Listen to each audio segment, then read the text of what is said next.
Kaleshwaram ఎత్తిపోతలపై YCP రచ్చ, నిజాలు వదిలి నిస్సిగ్గుగా అబద్ధాలు, అది ఆది అంతం జగన్ హయాంలో 2020లో మొదలు 2021 జూలై ఎన్జిటి స్టే, ఆపై 3 ఏళ్లు అధికారంలో ఉన్న ముద్దునెద్దురే, స్టే వేకెట్ చేయించడంలో జగన్ విఫలం, ముందే ముచ్చుమర్రికి చంద్రబాబు శ్రీకారం, అక్కడి నుంచి వరద జలాలు ఎత్తిపోసేల పథకం, అది కొనసాగిస్తే క్రెడిట్ దక్కదని జగన్ దుగ్ధ, ప్రాజెక్టు పేరు design head work point mark, Telangana ఫిర్యాదుతో అసలకే మోసం అంటూ పచ్చి అబద్ధాలు అసూగా వేస్తూ చెయ్యని చేసినట్టుగా చేసిని చెయ్యనట్టుగా ప్రజలను మోసం చేయడంలో సిద్ధాస్తులైనటువంటి నీచాతి నీచ పత్రిక మళ్ళీ అదే దిగజారుడు జర్నలిజాన్ని ప్రదర్శించింది.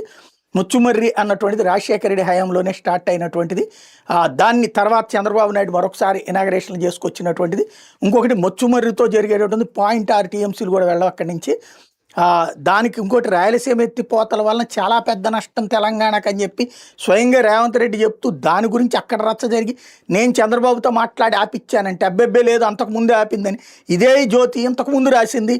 ఎన్జిటి చెప్పినా ఆపట్లేదు, చివరికి ఎన్జిటి ఏది అరెస్ట్ వారెంట్ జారీ చేసినప్పుడు ఉన్నటువంటి చీఫ్ సెక్రటరీకి అవన్నీ ఇదివరకు వీళ్ళే కదా హెడ్డింకులు పెట్టింది. బట్ ఆనాటి హెడ్డింకులు ఇప్పుడు ప్రజలకు గుర్తుండవు కాబట్టి ఈనాటి హెడ్డింకులతో ఈనాటి ప్రజల్ని మోసం చేయడం, ఆనాడు అప్పుడు మోసం చేస్తారు అది తప్పని ఇప్పుడు తప్పని చెప్పేటటువంటి ప్రయత్నం చేసుకొచ్చే నీచాతి నీచ పత్రిక జర్నలిజం మరొకసారి స్పష్టంగా కనిపించింది.